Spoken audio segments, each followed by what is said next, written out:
எப்ராயின்னு ஒரு மலை கிராமத்துல எல்கானான்னு ஒரு மனுஷன் இருந்தான். அவனுக்கு அந்நாள் பெண்ணினாள்னு 2 மனைவி இருந்தாங்க. அந்நாளுக்கு பிள்ளை இல்லை, ஆனா பெண்ணினாளுக்கு பிள்ளைகள் இருந்தாவ. அப்போ எல்கானா எப்பவும் கர்த்தருக்கு பலியிடறதுக்கு அவருக்கு பொருத்தனை செலுத்ததுக்கும் வேற ஊருக்கு போவான், பிள்ளைகளையும் பொண்டாட்டியும் கூட்டிக்கிட்டு. அப்போ அந்த வருஷமும் பிள்ளைகளையும் பொண்டாட்டியும் கூட்டிட்டு போயிருப்பான். அங்க போய் பலியிட்டு பிறகு பொருட்களை பங்கு போட்டு கொடுப்பான்.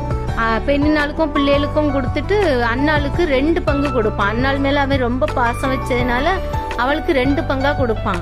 அதுக்கு பிறகு அண்ணாளுக்கு பிள்ளை இல்லைன்னு பெண்ணால் அவளை ரொம்ப எப்பவும் பேசிக்கிட்டே இருப்பா. அவளுக்கு மனம் வருத்தமா இருக்கும், மனம் கசந்து அழுதுகிட்டே இருப்பா.